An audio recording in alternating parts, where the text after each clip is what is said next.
আমাদের বিয়েটা রিলেশন করেই হয়েছিল। আমার স্বামী আমাকে খুব ভালোবাসতো, সময় দিত, খেয়াল রাখতো। সে জব করতো, ভালো একটা ইনকাম ছিল, সংসার খুব সুন্দরভাবেই চলছিল। আমাদের কোল জুড়ে আসলো কিউট একটা বাবু। তারপর সে ধীরে ধীরে পরকীয়াতে লিপ্ত হতে লাগলো। আমাকে ধোঁকা দিয়ে অন্য নারীর সাথে কথা বলতো, দেখা করতো। যখন আমার হাতে ধরা খেত বলতো, মাফ করে দাও, আজ জীবনও এসব করবো না। ধীরে ধীরে বাড়তে থাকে আরও অশান্তি। সে কাজ করতো না, সব সময় ধমকে দিয়ে কথা বলতো।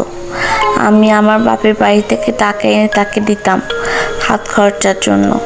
সে আমার পাশে বসে অন্য মেয়ের সাথে কথা বলতো, কিছু বললে আমার গায়ে হাত তুলতো। এমন একটা শাশুড়ি পেয়েছি, সারাদিন আমার সাথে ঘ্যান ঘ্যান করতো আর আমার সম্পর্কে ছেলেকে বানিয়ে বানিয়ে বলতো। একটা সময় আমি আমার পরিবারকে সব খুলে বলি। আমার আব্বু থাকতো বিদেশে। মেয়ের সুখের কথা চিন্তা করে বাবা তাকে বিদেশ নিয়ে যায়। ভেবেছে হয়তো বিদেশে নিয়ে আসলে সব ঠিক হয়ে যাবে, কিন্তু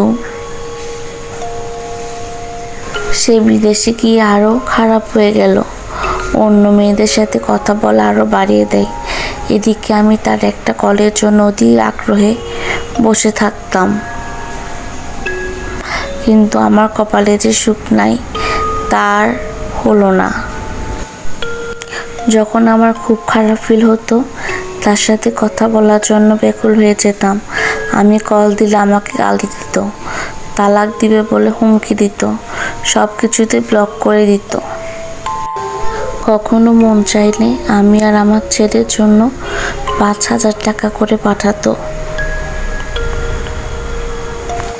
প্রিয় স্বামী, আপনাকে কালেমা পড়ে কবুল করেছি। আমার চোখের পানি কখনো বৃথা যাবে না। আমার আল্লাহ এর সঠিক বিচার করবেন, ইনশাআল্লাহ।